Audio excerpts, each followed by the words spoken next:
Well, good morning, folks. So today I've just got a short little kind of mini recipe type of thing here.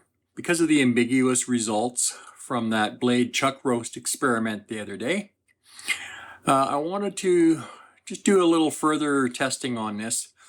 Last time, if you watched the video, you'll see that I didn't actually cut them right. I didn't cut across the grain, so we wound up it being a lot tougher than it should have been in some cases. So it wasn't real clear on just kind of what the results actually were, whether 24 hours was enough or whether we should have gone 48 hours.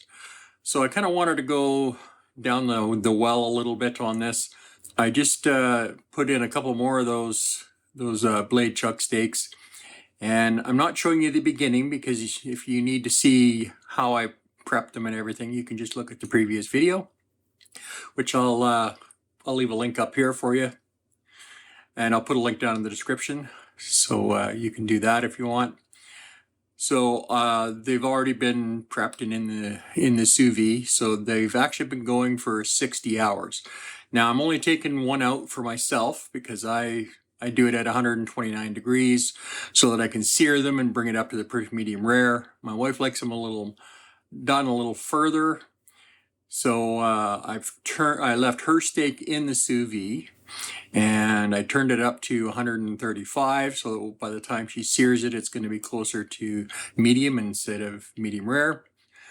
And then I added a few hours so that it'll be timed for when she gets home from work. Let's get started.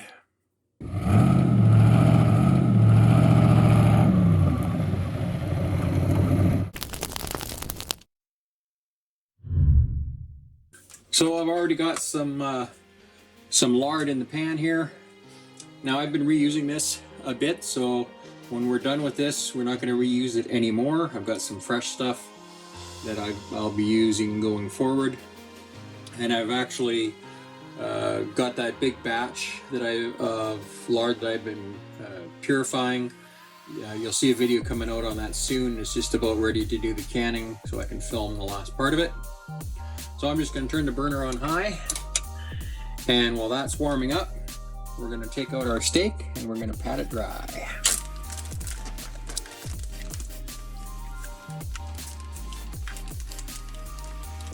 Oh boy, is this ever tender. So I'm just going to lay it down on this paper towel here. So we are not saving the juice from that. We've got lots of au jus left over in the fridge from other stuff, so I'm just going to pat this dry.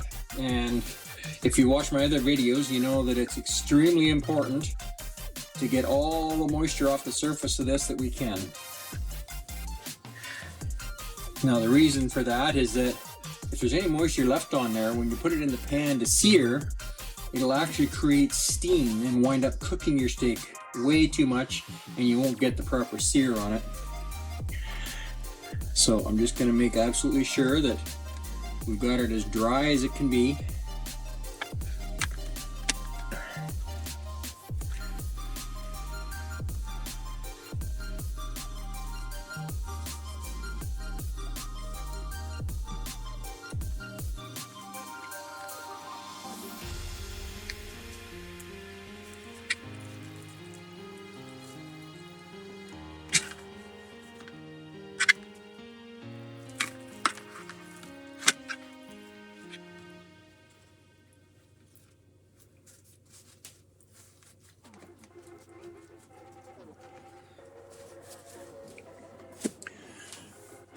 So if you look closely at the steak here, you can see we've got several different muscle groups coming into this steak, and they all have grain running in a different direction. So we need to be careful after we're done cooking this, so that we're going to cut perpendicular to the grain, and that's how we get it to be reasonably tender.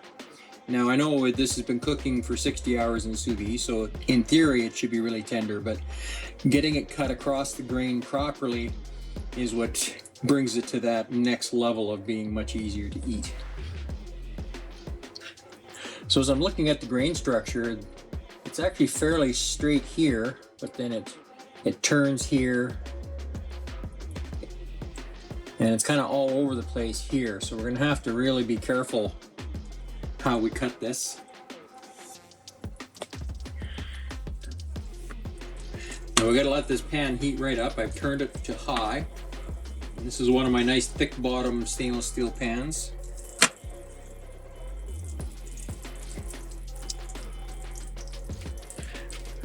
And we've got a fair amount of fat in the pan here. We've got about just a little under 1/8 of an inch. So it's very important to have that extra amount of fat in there when you're searing, so that you get that interface between the pan and the meat that gets up into the uneven sections of the cut. That way you get that nice even browning across the whole steak instead of just little patches. So as a nod to Guga Foods YouTube channel, I know it doesn't look that good right now, but watch this. Much love, Guga.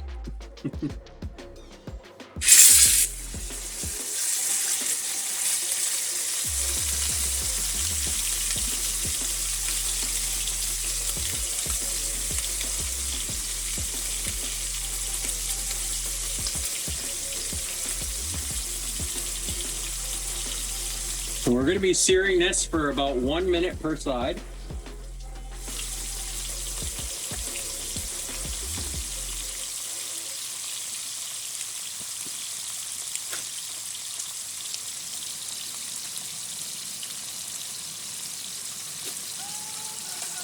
Well, take a look, see how we're doing here.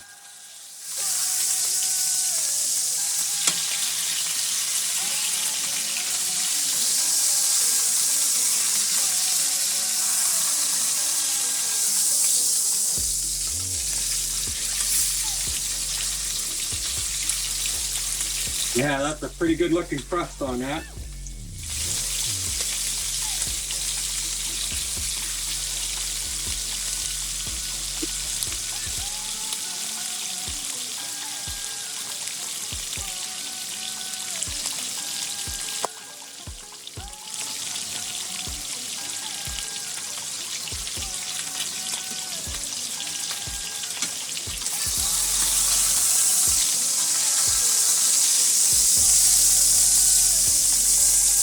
Wow, that's a beautiful thing.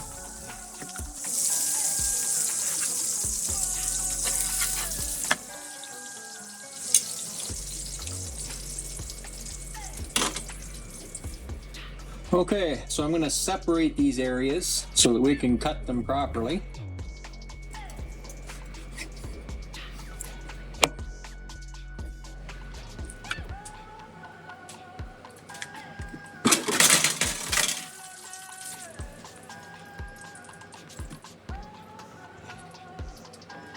So based on the grain direction on this little piece, and make some little cuts here.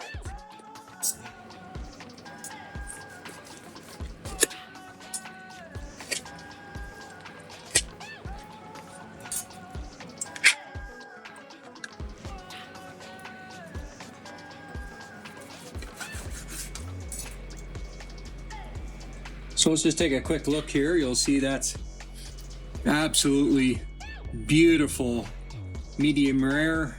Actually, it's a little bit towards more the rare side, which is perfect for my taste buds.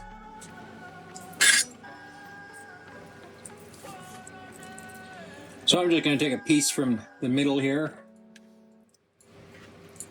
and I'm just going to cut it down a little smaller. I got false teeth, so I can't take a really big mouthful of meat. Well, let's see how this tastes.